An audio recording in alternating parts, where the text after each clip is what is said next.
just temporarily out. Karen Reinacek, we have beautiful peonies on our desks tonight. That was very, very nice. She and I. Okay, has the meeting been posted, Yes, Stacy? it has. Thank you. Okay, are there any citizens in the audience that would like to address the board? Okay, we have an audience, but no one is going to address us this evening.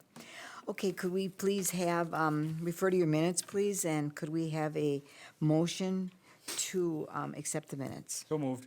Okay, Seconded. second, moved and seconded to accept the minutes as presented. Thank you.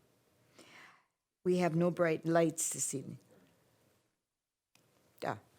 All those in favor, respond by saying aye. Aye. Aye. Opposed? Duh. Thank you.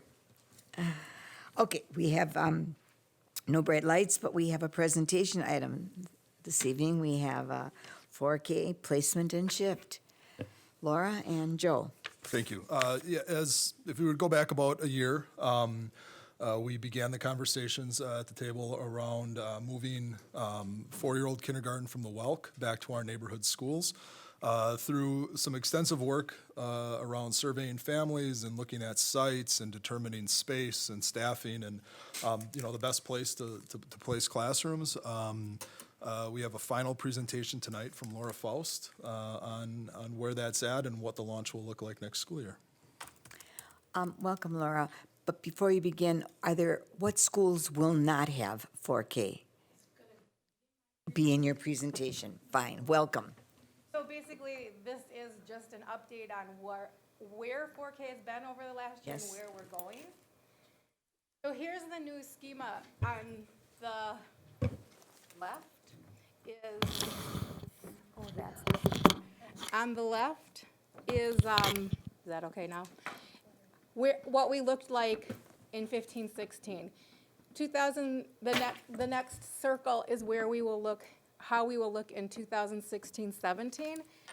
So we are increasing full-day classes to have 6 full-day classes in 16-17. And the full-day English-speaking classes will be at Banting, Hadfield, Prairie, and Whittier. Our dual language full 4-day full days will be at Banting, Higher, Blair. And Bethesda, Rose Glen, Summit View will maintain 2 half-day sections at those schools. Meadowbrook and Hillcrest will have 2 afternoon sections only. So early learning is expanding to all sites except Randall STEM, Hawthorne STEM, and Lowell will maintain the deaf and hard of hearing program, and our early childhood special ed program is moving to Lowell. That's the 3-year-olds who are identified with disabilities. We are maintaining the partnership with our 10 community sites that are listed there. Mary Lindsmeyer, All About Learning, Foxtail, Kindergarten Prep, La Petite, Montessori, School of Waukesha, National Centers for Excellence or Head Start, Child and Family Centers for Excellence, and the Waukesha Family Y and the Y Academy. So enrollment over the last 6 years has looked like this. Could you tell us the difference between Model 1, 2, and 3? I mean, obviously. Oh, happily. A Model 1 is our school, our teacher. A Model 2 is our teacher, their school. So the Model 2s that we have are K-Prep and La Petite. So our teacher goes to K-Prep and La Petite. And a Model 3 is their school, their teacher, but we maintain assisting them with PD and PLC work. Okay, and Lawrence is switching from 2 to 3. Lawrence has switched from a Model 2 to a Model 3. And our teacher will travel from K-Prep to Hillcrest.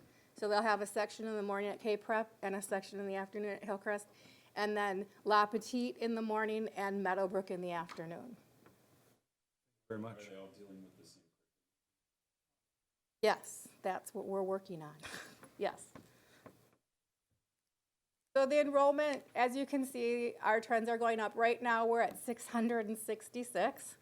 And we have It's broken down by site on the yellow side. So you can see most of our sites are at the same level of enrollment that they had been in the past. A few have slightly lower numbers, but there isn't any significance, and our number of students enrolled is right in alignment with what we've had in the past, and it's still only June.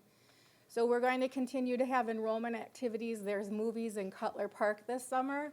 Enrollment will go there. We have some advertising at Woodman's and some advertising on the farmer's market handout.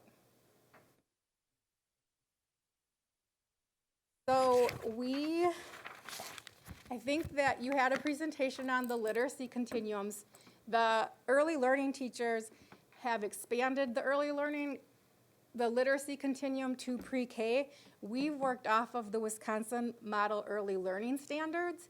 So the green part is what we have done with that.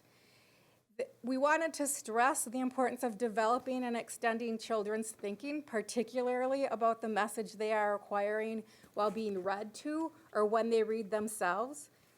As a result of the work, the 4K leadership team, the School District of Waukesha Literacy Continuum is now ready to be used starting with 4K, so parents can see the progression of learning starting right at 4K. And as the continuum references, the continuum you can check here, you can get to the Common Core standards. If you check here, we have attached the WEMLs, the Wisconsin Early Learning Standards, to that continuum as well. So we also have the same format for writing that we have worked on and utilize the same resources to help expand the continuum for writing. I do really want to emphasize that we had some very rich discussion about the developmental progression of writing for young students. While our leadership team acknowledged that fostering oral language developmental organization as well as developing fine motor skills are essential for the effective expression of ideas in written form. That is basically our focus is over the 15-16 school year, the professional development for 4K focused on building a deeper understanding of the necessary progression that kids have to go through while they're developing fine motor manipulation skills and increasing their oral language skills. So looking at this is considered writing. We may not know what it is, but that's a story to a child, and they can tell you that story. And we do need to acknowledge that that is a story, and a child drawing a picture and then coming back and telling the teacher while the teacher explains the story is writing, because they are starting to organize their thoughts and organize their thinking, so that those are precursors to writing. While literacy was a main focus for last year, and it was our school improvement goal, we also recognized math. So we had a group of 4K teachers that began reading and discussing big ideas of math. This book focuses on 26 big ideas on the concepts of math and how those foundational skills are laid out. It's sequentially put together to help kids learn in a progressive way.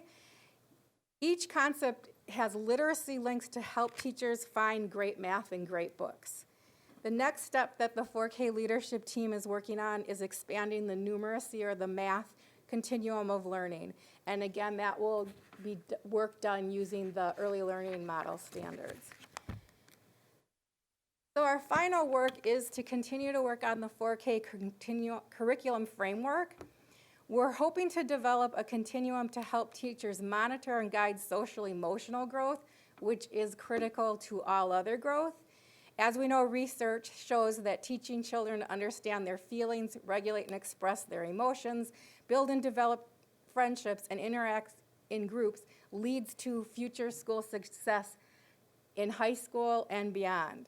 So the 4K continuum curriculum we are developing will be based on the themes that are aligned to the CLM at the K-5 through 8th grade levels.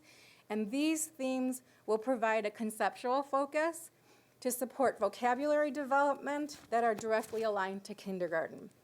Our instructional frameworks will embed social-emotional skills, literacy, and numeracy skills into all activities to prepare students for elementary and secondary schools. The themes that we're going to be working on will provide a vertical alignment with the organization of instructional focus. We also plan on including enduring understanding so that teachers understand the depth of what we want the students to learn, including essential questions, which is our horizontal link to help generalize skills by applying knowledge across subject areas. We have several community outreach events scheduled for next year to help connect family awareness and involvement in 4K and what we are building in terms of the framework. And finally, 4K continues to be the bridge from preschool to elementary school, and doing our work can really set a strong foundation for success for all kids throughout school. And that's it. Yes. The early chart you had with the different schools on it, I think I would like a copy of that for reference purposes in case questions come up, so Sure. This one. maybe all, yes, that one. Yep. I can get that for you. Or you could even have it put in the Friday packet if you want to do it that way, it's pretty easy. Okay. Anyway, There's also on our website, there's also a list of each site and contacts. On the school district website, if you go to the early learning school site, there's a list of all the sites as well. But I can get you a copy of this because it's nicely laid out. It is. Laura, thank you so much for all of your leadership in putting together a developmentally appropriate curriculum for these children. And thank you for sharing that with us. There's one other thing I need to ask you, and how are you going to inform kindergarten teachers of what's going on in K-4 so they're prepared for those students when they come? Well, right now, what we're doing is we are working to get our curriculum well laid out for 4K. Okay. Next year, we're starting with our 4K teachers aligning themselves to 5K PLCs in each elementary site so that the information there, we're going to have separate PLCs for our 4K teachers on Friday afternoons. And that information can hopefully be infused, and we'll be working with them on how they can infuse that into their 5K PLCs when they meet on a weekly basis in their buildings. And then after that, we can hopefully expand from there. So on Fridays afternoons, they'll be getting together As 4K. at 4K. Yes. And how are they going to exchange the information with K-5? Well, we'll work on PLC work that aligns to what PLC work is going on in buildings and looking at data and our school improvement goal, which we have yet to decide what we're going to do, but how are the social emotional pieces going together? And then we will talk with them and work with our 4K teachers to say, how can we share this information with 5K teachers and start to expand their wondering about it and looking at it. So is it possible that you will bring the groups together at some point during the next school year? It's possible, yes. I also have some planned TD, which is the teacher development programs for infusing play throughout the day for 5K and 4K that I will be launching in the fall. So then you'll have to deliver that message somehow Right. to 5K that Right, with TDPs. it's legitimate and Right, important to do. right. Okay. I think we have to help teachers understand Yes. the levels of play and how that looks within an academically based activity. Absolutely. That's wonderful. That is the best report I've heard in a long time. Any All right, questions any from the other board? questions? Any other questions? Okay. All right, thank you. And Laura, I'm assuming you are going to continue in your leadership position. You're going to provide leadership for 4K? Yes, and Yes, 4K early learning. Okay. And I'll be doing more work with 5K a little Great, bit, but more, great. next year still focused a lot on 4K. great, but 5K does need, some leadership, and I'm happy to hear that you're going to be moving in that direction. That's wonderful. I want 5K to look at 4K and say, what's going on? How can we I do do that? too. So that's I do the too. plan. And how, now I know what they're coming with, so now I know better how to be prepared at the beginning of the school year. That to me is Right. very, very important. Would you say that most of the children in Waukesha School District have some preschool prior to K-5 experience? Do most children have a 4K experience somewhere in the district? Like nursery school I think that or? we've done that. I think we're at about, what numbers have I heard? 60 to 70% of our Wonderful. 4-year-olds are attending 4K. Are attending, oh, that's wonderful. So that's why we're trying to hit the target, the population that we're missing by doing some of these community outreach things. 4th of July parade. And we do feel that by going back to the neighborhood schools, we're going to increase access Yes, you for will. families. And Yeah. if you wonder how the sites were picked, I think it was back in January and the beginning of February, we surveyed families as to, who has a younger child who is going to be attending 4K next year. We asked them to select where their attendance area was. And that was the seed work to determine what schools would and would not have a 4K site, in addition to what space was available. Well, I was just currently in going to our say district. that you have to have, adequate space. What about equipment? Do we have enough 4K We equipment? will to- make sure that all the classrooms have what they need. Wow, that's quite a large step. That's expensive equipment, but that's wonderful. Is it possible that where K4 is located in our regular buildings, that they could share some equipment, materials? Most of our 4Ks are next door or even Oh. attached to a lot of the 5Ks. So that Wonderful. is the plan, to share some materials Wonderful, and equipment if necessary. very good. Mr. Baumgart? The subject of equipment came up in my mind several months ago at the safety committee meeting. We were checking, or asking the question about 4-year-old kindergarten playground equipment. Correct. Will that exist in all of our buildings? The response to that was that the playground equipment is at the elementary schools is appropriate for elementary age kids. So the 5-year-old equipment is the A same? 4-year-old student is I would able to agree, use yeah. a play set that is As at. long as it's monitored. Monitored, And we right. have teachers, we don't send kids outside Right without along. somebody monitoring There needs to them. be proper supervision. Yeah. Right. Thank you. That's right. Will 4K be sharing recess with the K-5, or they'll have their own outdoor recess time? If, It's based building all. by building, but to start, we're recommending they start separate good, and hopefully build to that by October or yeah, so. that's good, To give the little ones time to just get used to what's going on. very good. And they have to be 4 by September 1st? Or by September 1st. Okay. Any other questions, comments?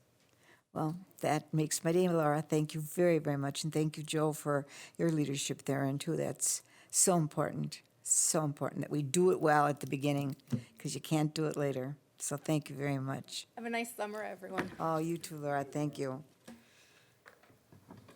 Okay, moving forward then, we have one action item this evening. Joe, would you take us into that, please? Yeah, annually, the board needs to approve the plan for children who are not or who are at risk of not graduating from high school. And if we go back, I think a month or two, we did do a presentation at the C&I committee on some of the work that's going on around identifying students, and then some of the supports that we have in place. Sharon is here tonight to provide you our final plan to address student needs.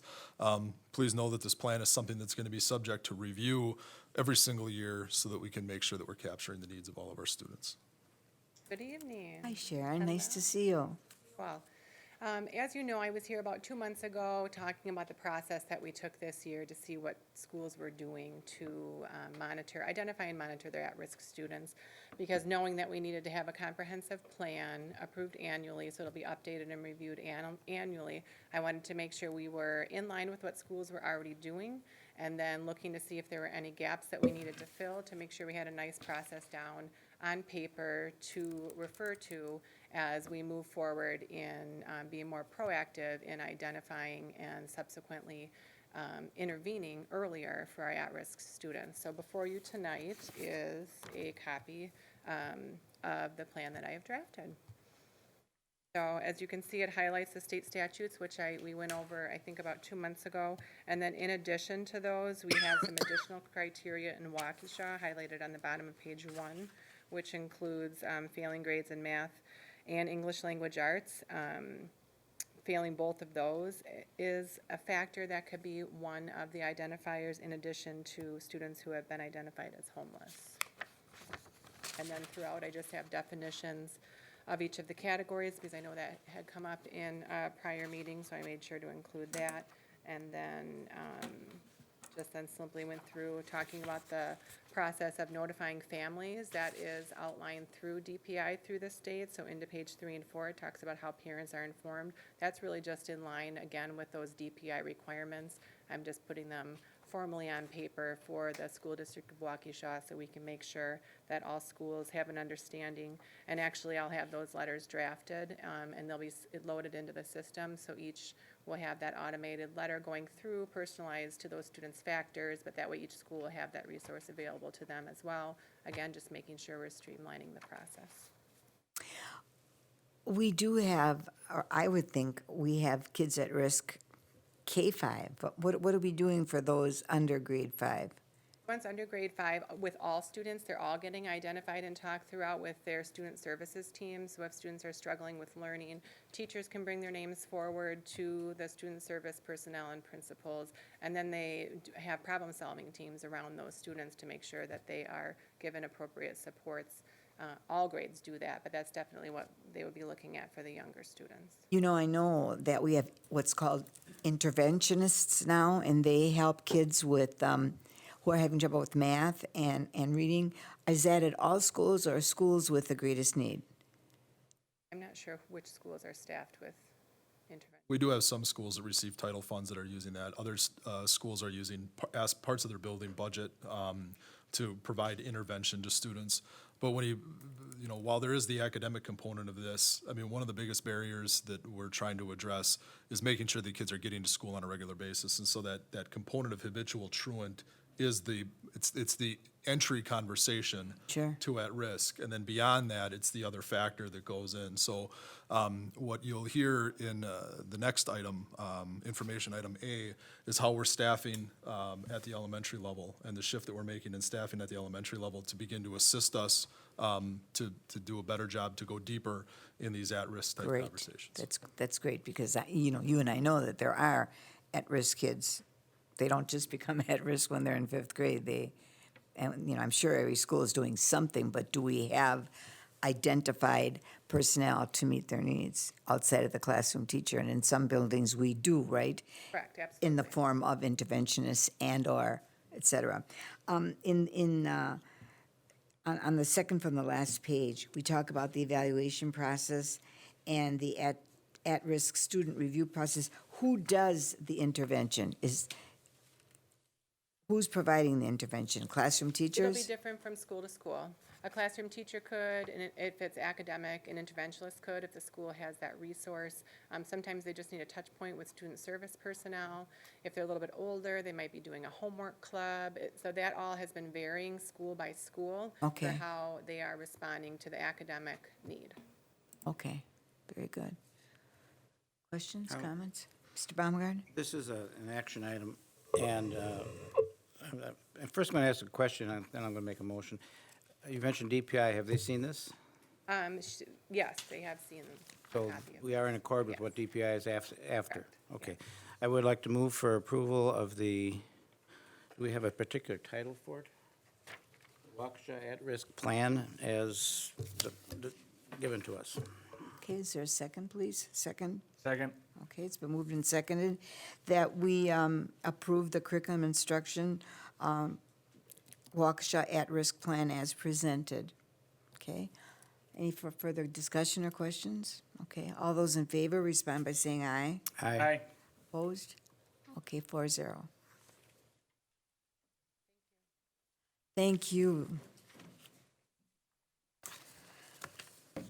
Okay, Joe, looks like another topic that you're in charge of. Take us into the next one. So if we were to kind of rewind the clock a little bit to the 2000-2001 school year. A couple months ago, Jean Ann Morazzo and Kim Harrington provided me the counseling manual that was used at that time. It was the most up-to-date one that we had. And in it, it reflected, and I have it noted here, that we had 14 elementary counselors serving 17 elementary schools. We did.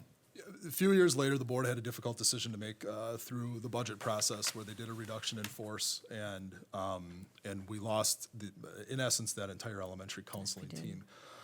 My 2 years now in Waukesha, I've heard the C&I committee on a number of occasions talk about, making the counseling and having counselors at the elementary school, somebody there to address the social and emotional needs of students.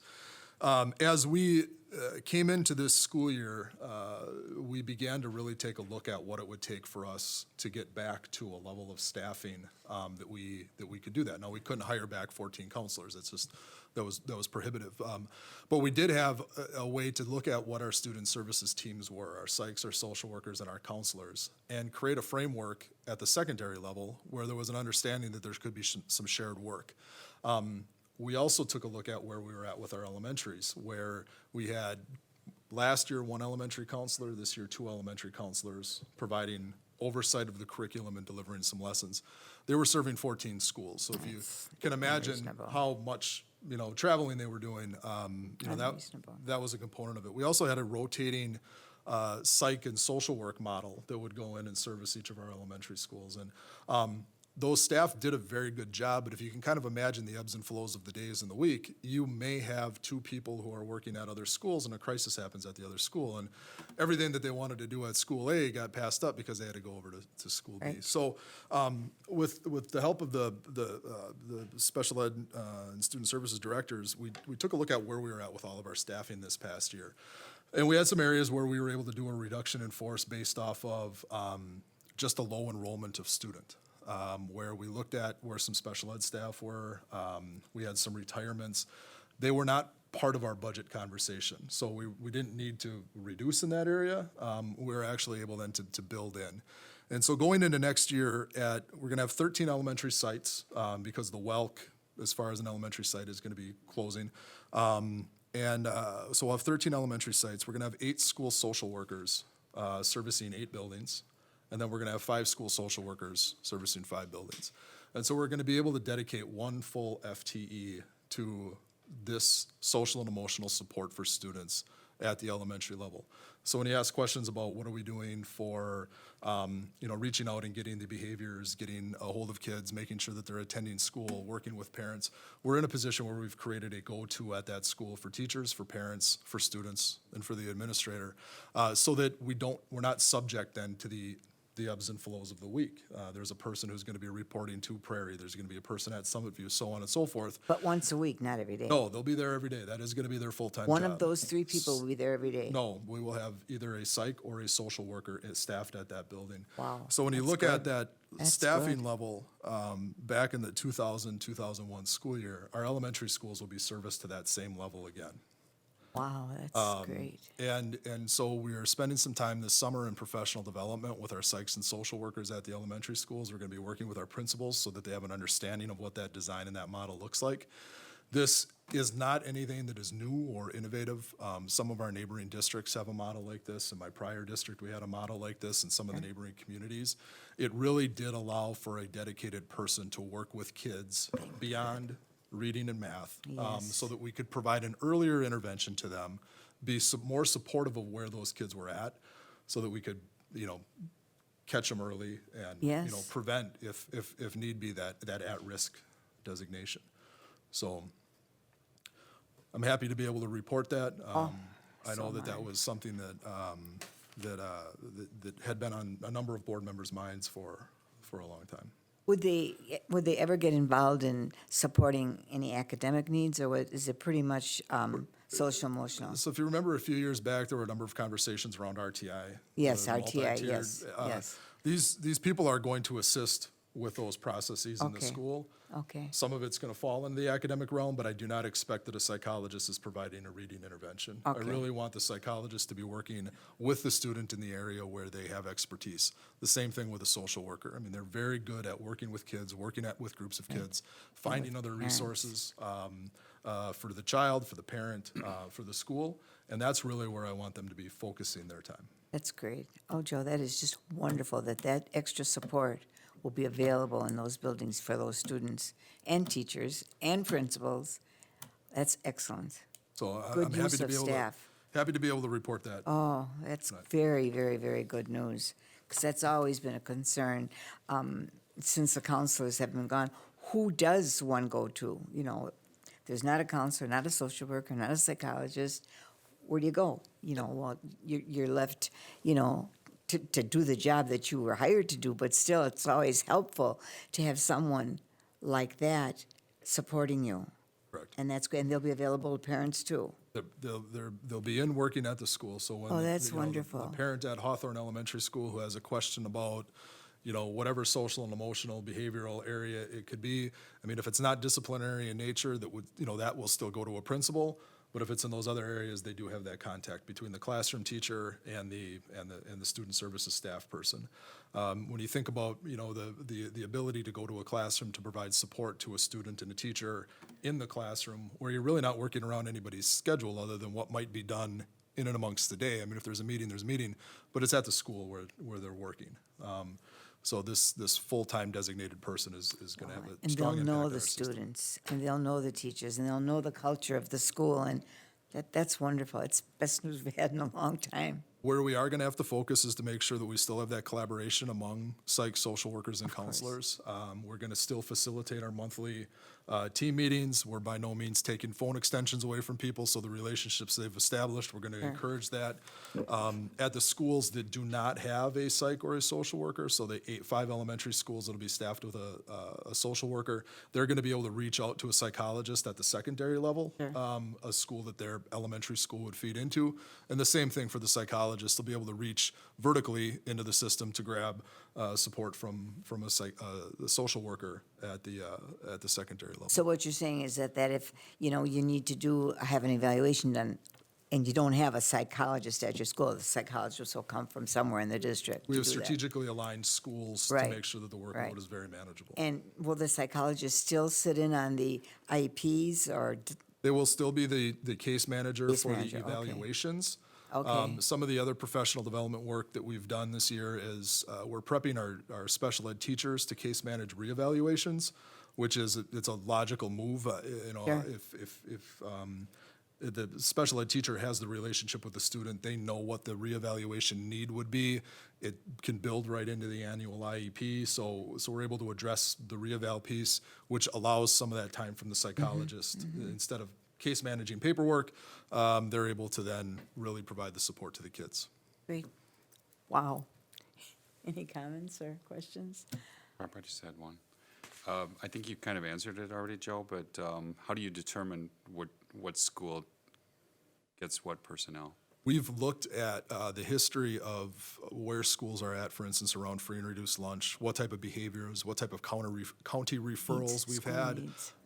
We've looked at where we're supported by title, where we're supported by deans of students at the elementary level. So we considered a number of factors into where we're placing people. And the other piece was the folks that have worked at the elementary level, they have worked at one or the other school in most instances. So they've already have an established, you know, reputation and name in that school. There were a couple of situations where we weren't able to accommodate. We worked with those staff members, but there is a familiarity at all those schools. Because their roles are very different, but you have the connection between elementary and secondary. Yeah, we took our leadership team through Which is great. through an exercise to really identify what is the scope of practice of a counselor, what's the scope of practice for a social worker, what's the scope of practice for a psychologist. There's a great deal of similarity across There is. all of those areas, and where we sit with those responsibilities that are unique to the license. For instance, the evaluation for a psychologist. We're really making sure that everybody has an understanding of what that full scope is, and then what really they can't do just based off of license. And we've teased that out with our teams, and Sharon and Patty Hubble, who couldn't be with us tonight, they are working with those leadership teams and those departments going into the summer, the beginning of the summer and the end of the summer, to make sure they have that understanding as well. Joe, you said you're going to have 2 counselors for elementary. Will they be at Will one be at one school all the time and one be at another school all the time? No, we have 2 across all 13 sites. Okay, so they'll So it'll travel? still be the same level of counselors. And they Okay. will still travel in their same capacity. Where their work is gonna be supplemented is by having that psychologist Sure, at some or sites and the social worker Sure. at other sites. And Okay. I think that one of the things that it's very hard to quantify, is when you do have to travel across town. You know, how much time is being lost over the course of a day and a week and a month and a year when you have to, you know, turn off your computer, check out of one school, get in your car, drive to the other, and then get set up again. We're able to capture those, what are just lost minutes by design right now, and put those into direct service at the school. We gotta get all the road construction done by the time school starts. And you know, Waukesha is very unique between road construction and trains and red lights. You know, I've joked around with people, my commute in the morning could be, you know, plus or minus a half hour. It just depends on That's the right. train that I hit up by Sussex and. Big drones. Great news, Joe. Thank you so Thank you. much. What a creative and, what should I say, effective way to better service our students and support teachers and principals. Thank you. And we That's- will provide you updates next year Great. as to where the work is going, and obviously, we're gonna be responsive if there are hiccups. I mean, I Of I course, don't anticipate of that something's course. gonna go off But- without a hiccup, but The thing that you recognize that I really admire is the fact that you realize every school has their own culture, their own needs, et cetera, and so you're placing people accordingly, and that's what we need to do. Great. thank you. Okay, next item, Joe? We have a presentation to the board on the Sunday reading intervention system that we're going to be introducing to special education in our system next year. Jason Gahan, our secondary director of special ed. Welcome, is here. Jason.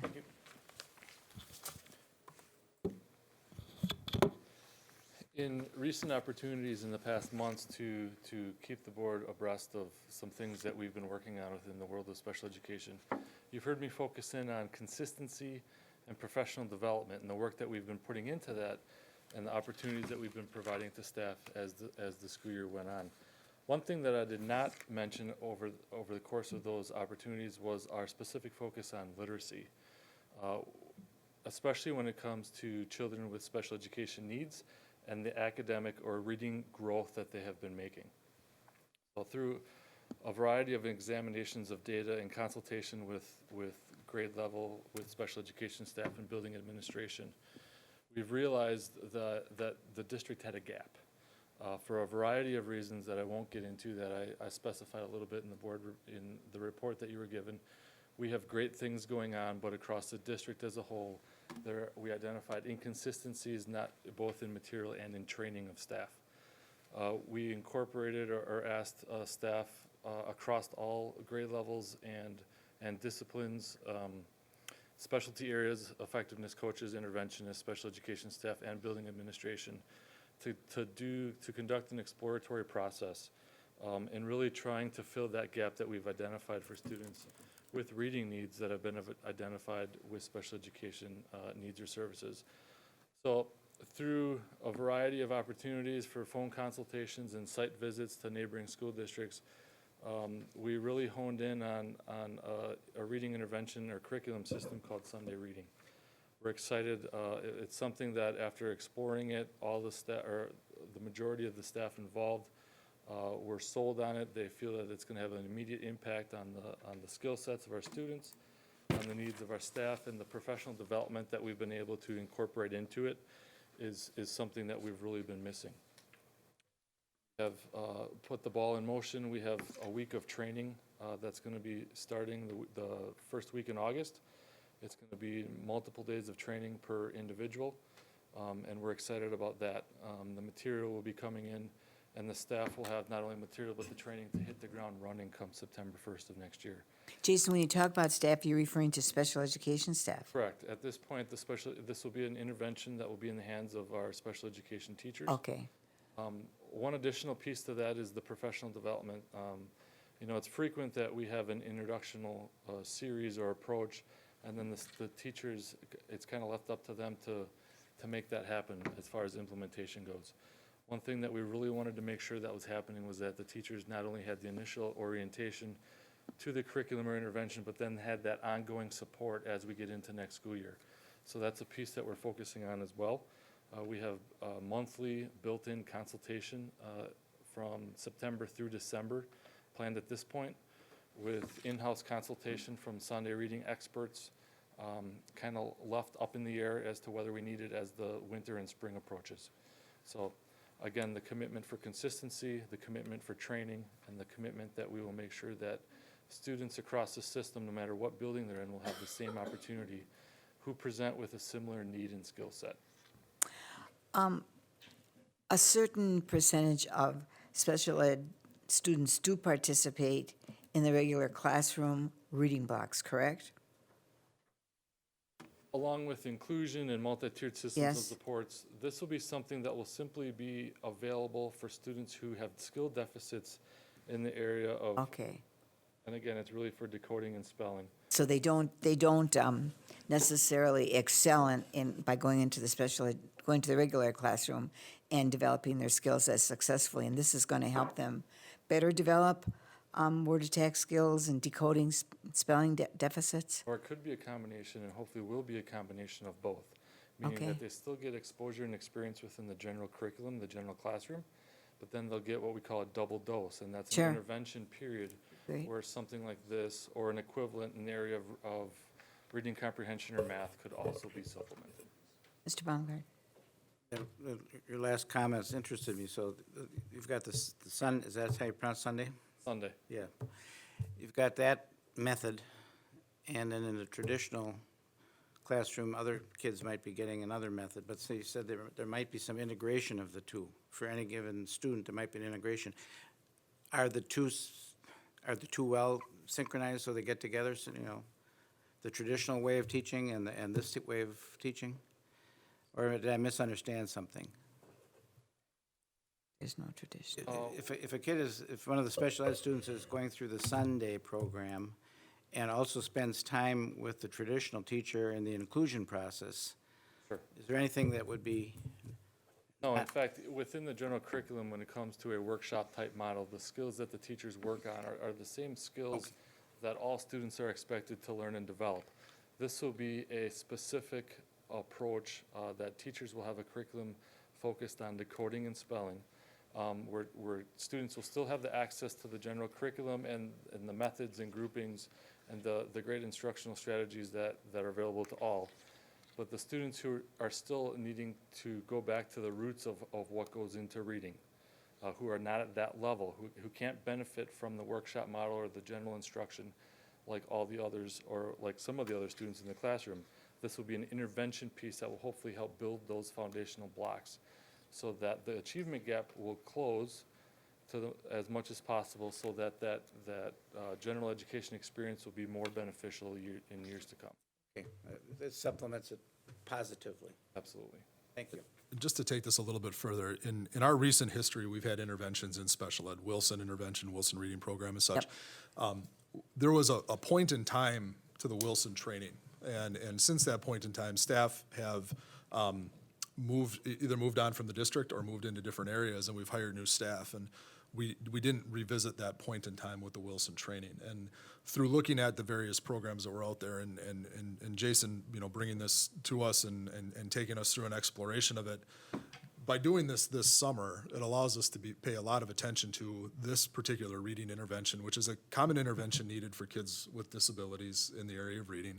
And it will allow us then to, in essence, hit that reset button and make sure that we're constantly onboarding the new staff and making sure that we continue to build that professional development in. And that's really where the benefit of this comes. You know, working alongside our team in the teaching and learning department, you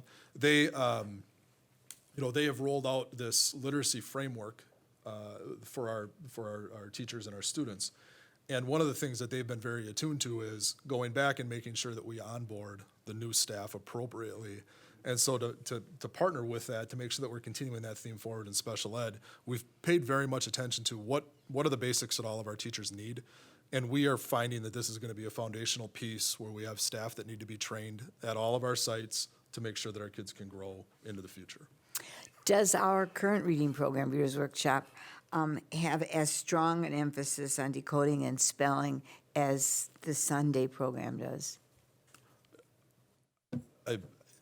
I can't answer it specifically. It does. However, there are certain techniques that are used in this Come and explain that, intervention Mr. Anthline. that are going to meet the needs of kids with disabilities. So, there's a neat reason that the intervention is needed. Have to ask those challenging questions. I think to mention too, is Joe mentioned the Wilson reading system, and it's still an Orton-Gillingham-based system like Sunday reading is, and it's an investment that the district made in the last handful of years. The system is great, the intervention is great, the research is just as great on that system as Sunday reading. Wilson reading has presented some challenges not only to this district because of staff turnover, Absolutely but the right. cost of training and implementation, and the length of intervention that is required to see the effective outcomes is a little bit different. Sunday still has great research and still has great outcomes, but the design of the intervention is such that it makes more sense for a school district from implementation. So this program, the Sunday program, is not a program that a school district would adopt as their primary way to teach reading. This is Meant for an meant. intervention. Okay. Quick follow-up on the Wilson and the turnover in staff. That same thing could happen with this current system, right? If we don't train them, It's just like, it's. Same thing that happened to the It's with Wilson. anything, it's the Right. same thing with Wilson. I mean, Right. not that this would happen, but the literacy framework that we have in place, if we don't train new teachers on it, it's not gonna get That's implemented the way we right. want it to be implemented. So- So, absolutely. so it's that's something we have part of to pay the attention. problem with Wilson is we just hinder It the wasn't good training. the ongoing, consistent Mm-hmm. training, and Jason talked about one of the biggest barriers, and that's the cost associated and the time associated with it. But this, we're gonna continue to train our teachers. Correct, but one difference, however, is that the expectation is several years down the road that we will have in-house trainers, Okay. Oh, sure. staff that can take charge of, Very good. you know, the annual staff coming in and the expansion of teachers who have been here but who haven't been trained in the past. Mr. Anth, Bob up here, can we Yep. get? Mr. Anthline, and then we'll get to you, Mr. Dietz. I don't remember the question. The foundations and decoding. I mean, our literacy framework is completely built around developing the foundations and extending and scaffolding up. Partnering with Jason along with this on the side member, an excellent potential resource for our teachers to support those kids that maybe fall through or just haven't connected with our general education population. So it's a good complement Okay. to the larger framework that supports the Okay. Another challenging question, and then I'll get to you, Mr. Dietz. Yeah, no problem. Do we teach spelling as some of us know spelling should be taught? We teach spelling as word work, as foundations, as patterns, as clusters. Everything that was taught in the past is still continued. Primarily our K-2-3 use Words Their Way, which is just a spelling framework. So you have a spelling list that's similar from building to building? Yeah, depending on Okay. the student, it's more matched to groups of kids and their needs at that time. And then sort of scaffolding off of some of that, but still building on the foundations in like the 4, 5, 6. Well, I hate to say this, but some people think out there in the real world that school districts aren't teaching spelling or language arts anymore, and I need you to guarantee that that is happening. It's in all of our Blackboard 9 frameworks. It's in all of our access for all of our teachers, all of our principals, coaches. Great. I even let Jason look at it. So. Great, thank you, Bob, appreciate it. Mr. Dietz? Is the Sunday program a pull-up program then? Yep, and it's during an As interview, we will be using it. right? Makes sense. And then follow-up, not only teachers being exposed to professional development, but I would think it would be important every once in a while to update principals on what's going on so that when they're going into classrooms, they understand, the ins and outs of what this program and the benefits of this program, I would think as well. So I don't know how that happens, but The building principals were also invited into Good. dropping into the training, and I should add, even in addition to that, our educational assistants within special education have also been invited to participate in the training. Oh, great. they could help deliver that too, probably in some shape or form. Role in the implementation. Yeah, okay. Where did you, where was the site visit? It was at West Dallas? Oh, okay. Because it's always my concern when, we do site visits and we don't do a visit at a district that's similar to ours demographically, And West Dallas has demonstrated a lot of growth using this program, delivered by a teacher, supplemented by an aide, so. Wouldn't this program also benefit regular ed kids who may be struggling? Some of the strategies? As part of our implementation phase-in, we've decided to start with Just, it's special ed? Okay. But to me, it would make sense that some of this stuff could benefit kids in regular education that do struggle with reading skills. absolutely. Absolutely. Also important to note was our collaboration with the teaching and learning department throughout the process, and our ongoing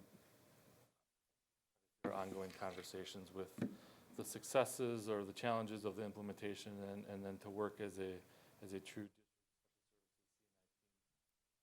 to determine how that would move forward, how that would expand, where it would make sense, where it wouldn't make sense. Okay. And this is for you, Mr. Anthline. What, do we use a special program or support materials or what kind for kids that's, regular ed kids that struggle with, mastering different reading skills? Yeah, I mean, I guess we attack it through hopefully good teaching and continual professional development and continually refining our practices. I don't know if we take like a specific approach or one thing. What I view this as is adding to our suite of resources we have to meet the needs of kids. Not just specific, it's specific to our special education population currently, but as you said, there are things that thread over that can support or scaffold across. So I guess I look at it as maybe adding to our toolbox or adding to our suite of approaches. Okay, good. All right. Any more questions or comments? Thank you both. Thank you very much. Sounds like something great will be happening. All right, Joe, take us into the next. So we've talked about this in almost all of our special education updates, the idea of inclusive practices, inclusive settings, making sure that kids have access to the general ed environment. Karen Peterson is going to talk a little bit about an opportunity that we're going to provide staff this summer, an offering that's going to happen at Mount Mary University that's being hosted by the Elmbrook Schools around inclusive practices. Hello again, Karen. Is this on? Yeah, I think so. Okay. If it's not, I'll tell you. Okay, thank you. We're excited about this opportunity. For the past 15, maybe 20 years, inclusive practice has really been on the forefront of education. And we focused a lot of those years on special education and the inclusion and the participation of students with identified special education needs in their general education classrooms, in the classroom experiences. But it's really expanded. Inclusive practices have expanded to just really address all students who have different experiences, come from different cultures, have different needs. And it's really about including all students in that educational experience and meeting their needs. And so we're encouraged by this leadership summit coming to Mount Mary. It's so close. And we've made available seats for teachers and staff across our district to attend. And I think we have at this point every school with a representative attending or multiple representatives or teams of staff, teams of teachers. It's a 3-day opportunity. The speakers are nationally recognized, very deep, good information coming right to us, and we're very excited about that.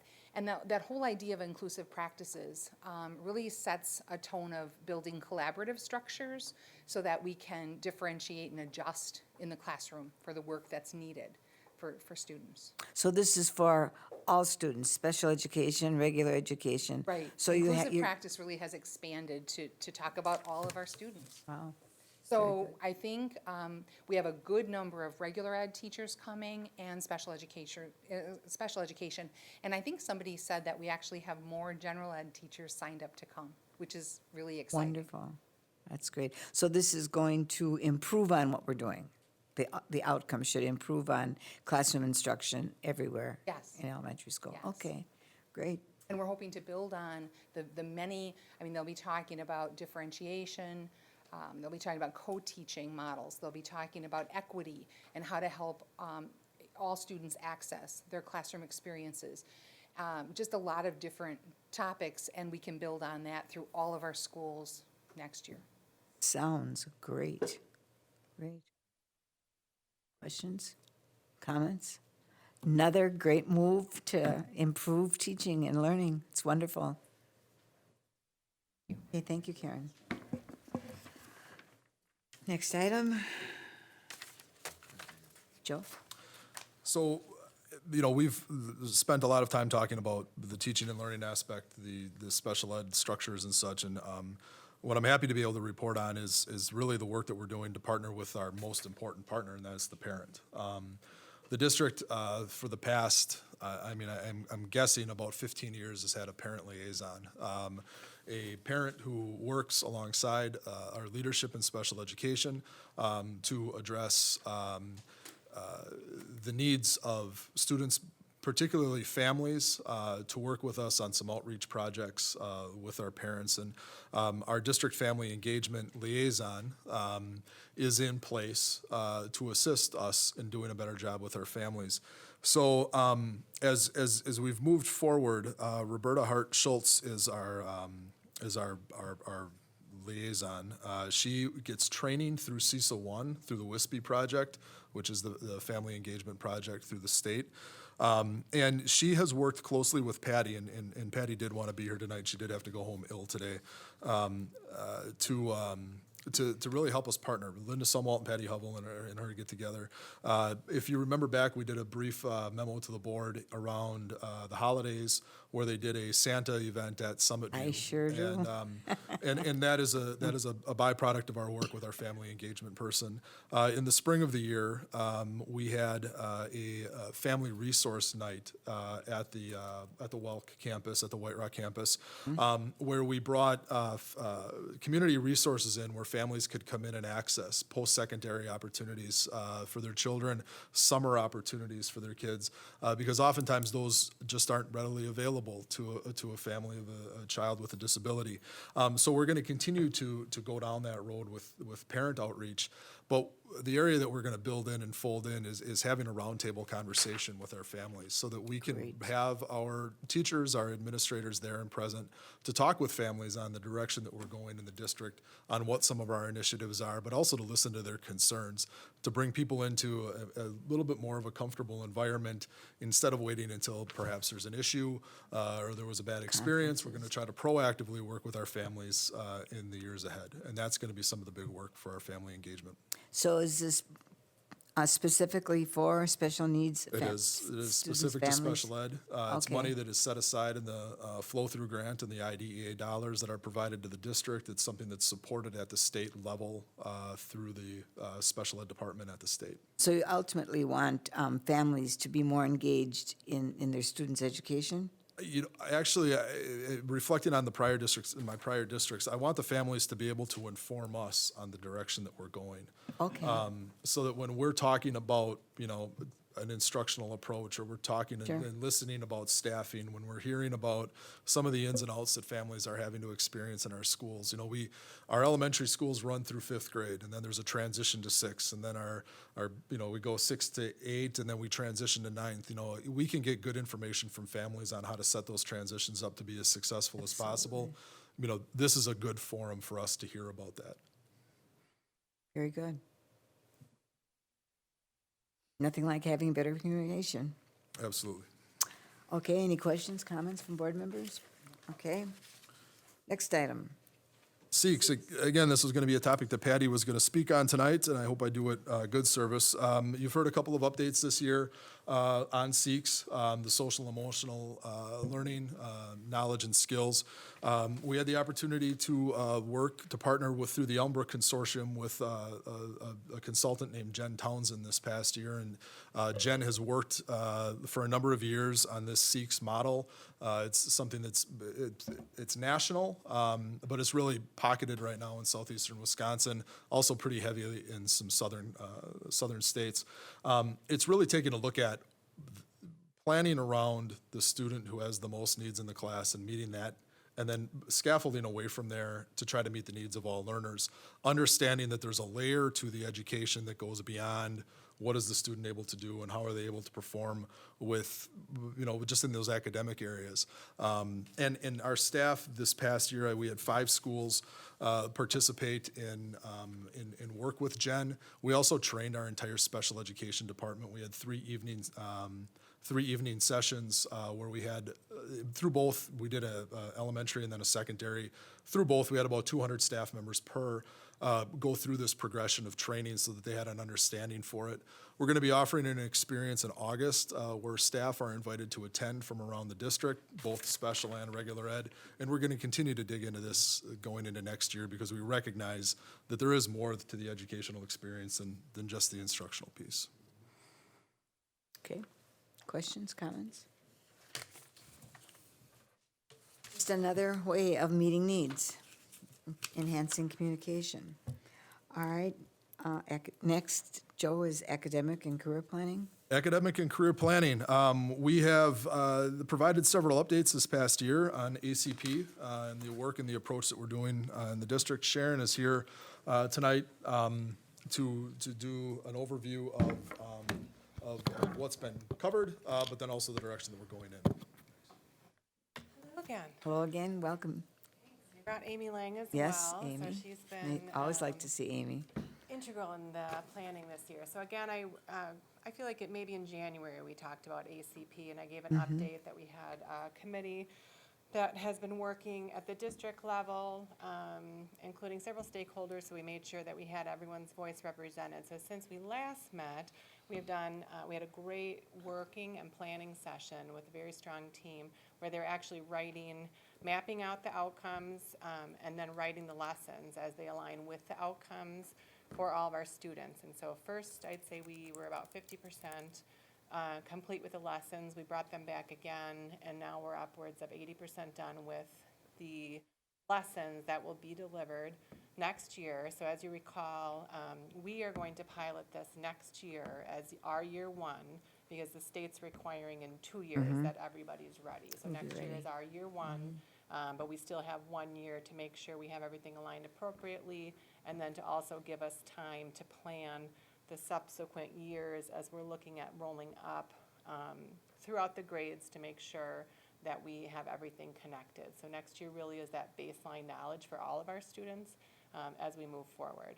So I just wanted to update you on our progress. We are very excited about the teams that have put it together. We have a meeting coming up early next week to get a team together to get us to that 100% line, and then we'll be organizing it in Blackboard so everybody has access, very easy and user-friendly for the teachers who then will be delivering these lessons next year. Mr. Baumgart? Maybe I have to go back a little bit on the ACP. When you talk about the lessons we're working on for the kids, what is the terminal objective of one of those lessons? I mean, what are they supposed to be able to define a career or Amy can give you an example of one. It has to do with SMART goals, some basic goal-setting skill things for the students with one of the lessons. So do you want to maybe talk about one or two of them? Sure. What the state has done is they've kind of divided it into 4 different areas: know, explore, plan, and go. And so we have broken it down as well, and we have outcomes listed for each of those 4 areas. So in the know piece, it's getting to know themselves and doing some interest inventories, those types of things. We're also going to tie that in with the learner profile and how do I learn best. So that will all come together as we work on this. And then the explore part is looking at career clusters, like understanding the career cluster framework and how that works in pathways and programs of study and those things. So understanding that. And then the planning part is helping them learn how to set SMART goals, and doing that both for short-term and long-term in terms of their academic and career planning. So then the team has broken these down into 30-minute increments so teachers know how to implement something that has to do with career exploration or looking at some of the interest inventory. So they don't have to make it up, we're gonna have it all ready for them. Let me Yes, go right ahead. I appreciate the four elements that you're talking about, because over the last year or two, sometimes I've visited some of the events going on at our schools. Some of them are talking about your plans for the future and stuff like that. And they seem like they jump right into the last step of it. You know, I mean, I like the know, learn, was it know, learn, Sure. A explore? plan, Plan, yeah. know, explore, plan, and go. And go And is putting it into It's- place. And sometimes, and I don't mean to be critical, but sometimes when you go to these things, it's like they took the last shot at it, and they didn't do the planning or anything. They just, oh, I'd really like to do this. Well, it may not be right for you. And that's what will be nice about this plan, because right now, they currently do this in that 6th and 7th grade careers class that we have at Okay. the middle level. And now with the change in the middle level schedule and this needing Right. to be a district-wide initiative, it'll be something that's revisited all the time, and they will relook at those SMART goals and have a teacher that works with them on a regular basis so that it's not something that they're doing in 7th grade, and then they may not look at it again until Junior 10th year, grade or junior year. Good. Thank you, that's reassuring. McCaffrey? How is it delivered in high school? I mean, who? It'll be Because by you- the classroom teachers, Okay. they have that Monday schedule, Yeah. is then shortened and adjusted, and then there's increment of time in there that they'll be dedicated, Okay. similar to like what academic options would be Okay. those other days, Okay. but for all students by each of the classroom, each Okay. of the teachers. And how about in eighth grade? Because we talked about sixth and seventh, I think, in the careers. Eighth grade will be in that middle school schedule where they also change and have that touch point time, homeroom, I don't know Okay. what they called it, but Yeah. it'll be delivered in that area as well, where they're working on PBIS and different pieces of character building. This would be then one of the topics, one Oh. of the weeks they would work on it. So it'll just really be a natural flow and infuse in what the schools are trying to do overall. And that will So, be at all 3 middle school grades, Okay. 6th, 7th, and 8th. Correct. so it won't be something that a specific content area is going to include as part of their curriculum. It's going to be a special time for all 6 through 12. Yes. Wow. And you said they would do like, have a period on Mondays? Right, because the high school has that different schedule. So the Monday schedule looks different than Tuesday. Okay, Through a model implemented at North, there is time that we're able to use at the other 2 schools that they're able to deliver this information. so all schools will have a special block just to do career planning for a whole year or one semester? A whole year, because we need to ensure fidelity through this piece. Yes. Because this is, we need to be in compliance with state requirements. So that is a way, as we're looking to learn, understand the curriculum and tweak as needed, that we know we can ensure fidelity of delivery of the curriculum. Okay, so it'll be held every year for 6th graders and then again for 7th graders and then again? But then about twice a month, they just get because they're gonna rotate through. Okay. So about twice a month is the way the lessons ended up being designed. And again, it's more about the process that these students are going through and them learning and reflecting each year. What we just wanted to ensure was that we put some planning and design in for the teachers who then will be in front. So every student, every year from 6th grade to 12th grade, no matter how many times a month, 2 times a month, you're saying, will have some involvement with career planning. Wonderful. Very good. That's very good. Okay. Thank you. Good idea. Okay, looks like we have one item left, Joe. I can't believe with all these topics that we got through this so fast. At risk. At risk. Again, Sharon is going to talk a little bit about some of the work that's been done this year and some stuff that centers particularly around East. So, good evening again. So a lot of this really went with my previous, so I wasn't sure the order of the action items. So Waukesha East is often highlighted as the piece with at-risk. Right. So everything I talked about before really is everything that's happening before a student might need to get to an alternative setting. But ultimately, I just wanted to take some time to talk about the fact that they're doing wonderful work over there at East, finishing our students. We had 6 seniors who graduated in their 5th year right away within the fall. So we were able to, again, keep students who didn't quite finish, get them to come back and finish them in the fall. So we had 6 completers in the fall. We had, as of a week or two ago, we had over 25 seniors finish with their credits, with their credit diploma. So most of them are working because most of them work those half days. And then our competency program as well, we have 13 who had finished and are working, and then we have about 13 more who are very close and are still, we project that they'll be completed by Friday, because the teachers will be there to assist kids in finishing. So those will all be completers as well. And then recently I want to just report out and got permission of a 2006 grad with a competency diploma, so that means she didn't have enough credits to finish, went through other means to show her competencies in each of the skill sets. Went to beauty school for a little while, but eventually got her 4-year degree and just finished her master's in social work. And so a lot of people ask about that pathway because the transcript looks very different, and we tell that to all families. The transcript looks different. It's not going to show you have 25 credits. It's going to have on there student completed competencies that met these requirements, and so colleges will notice that. However, colleges, depending on your ACT score, that you can get in, you can go to a 4-year school, and so she just reached out and emailed her teacher because she just finished her master's degree this last week. Wow. So that means that, we should have, on an average, very high percentage of kids graduating in the district. Because we work on that 5th year. So Yes. those that don't finish, or those that are Yes. close right now with us, they build those relationships and work to make sure those kids, finish in the summer, because we run that summer school program. So those that are close, we say, keep coming.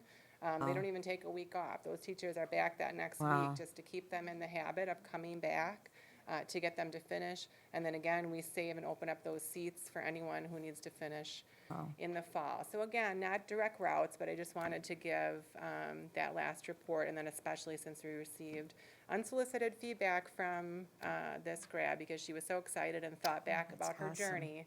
And she's in social work, helping others, helping adults. and That's just awesome, that kids have another chance. Wow. Mr. Baumgart? Yeah, and I've said it before, I'll say it again. When we moved out of the HP building over to that building, we did much more than change facilities. We changed the environment, we changed the atmosphere, we changed the attitude that's over there. And if you have not visited East High School, Get over there. get over there to see it, because it's an entirely different environment, both for students and staff, I think I could say it that way, than we experienced previously. And you will see the young people over there being educated and learning. I mean, they're into it, and they feel very positive about what we've done, I think, over there. I don't think they even know it, but they feel very positive about the situation they are in as compared, as compared to what it was before, that was what we had, and that's what was available. We had a good program to do it, but it's working better in this environment, and it's extremely positive. Right. I would agree with Mr. Baumgart. We've always done a good job with alternative schools, and I think it should be a great source of pride to this community, what we do, because I have kids in other school districts that, don't have that kind of support or opportunities for kids to get that high school diploma, and we are really, really got to be at the top in making sure that there are options and alternatives, and it's wonderful. I've always been a great fan of our alternative programs, and I continue to be in awe of how you guys get kids to graduate, so wonderful. Any comments or questions? Thank you. Sharon, keep up the good work. It's such a wonderful school. I love to come over there. It feels good. It feels good. Thank you very much. Barbara, I just had one question. Yes. It seems like sometimes we get reports from other high schools. I don't know if East High School could provide a report every once in a while, just as to their- About? The student representative, yeah.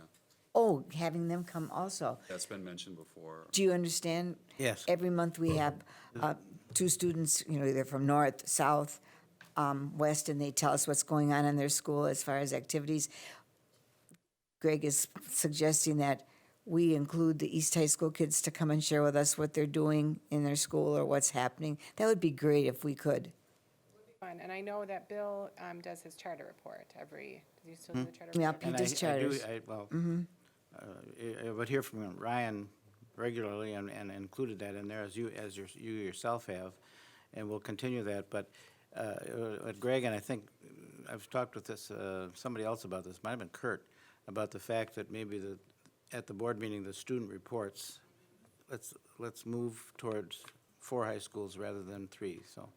And- that would work. Right, and in addition, Mr. Bomber, there's been a suggestion from a board member that we should also include Achieve high school kids. That's another one. That would be another one. So Jody's here, so Have to fly them down from Eau Claire. think about, yeah, think about that, Jody, that we could, include for sure East High School and any, high school kids from Achieve that have, some general activities that the board should know about. That would be great.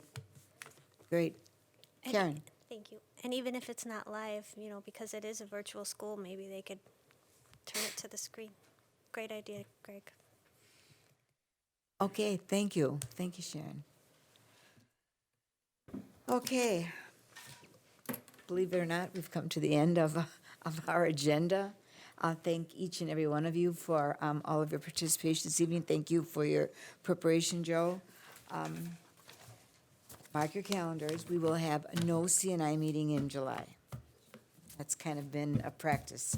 So our next meeting, I don't even want to see the name of that month, August 2nd will be the next CNI meeting, and we'll begin the new school year at 6 o'clock, Lynn Home Board meeting. Thank you all very much for your participation. The meeting is adjourned.